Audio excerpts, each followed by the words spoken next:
આજે આપણે વાત કરવાના છે ગુજરાતી ભાષાના એક પ્રખ્યાત કવિ શ્રી સ્નેહી પરમાર સાથે.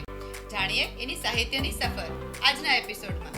તમારું સૌથી પહેલું કાવ્ય કયું હતું? સામાન્ય રીતે મોટાભાગે કવિઓ આવા પ્રશ્નનો જવાબ આપી દેતા હોઈએ છીએ અને કોઈ પણ કવિતા બતાવી દેતા હોઈએ છીએ કે આ મારી પહેલી કવિતા.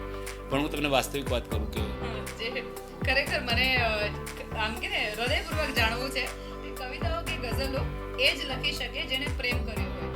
આ દુનિયામાં પ્રેમ સિવાય શાશ્વત કોઈ વસ્તુ નથી. પ્રેમનો સમાનાર્થી જ છે આઘાત. કવિશ્રીને એમની ટોપી બહુ પસંદ છે, તો તમારા ટોપી પ્રેમ વિશે કંઈ જણાવો. પણ સાચું કારણ એ છે કે મારે સંજોગોને લીધે માથા પર કેપ ધારણ કરવી પડી છે. સ્વર્ગ સુંદર છે એમાં તો શંકા નથી.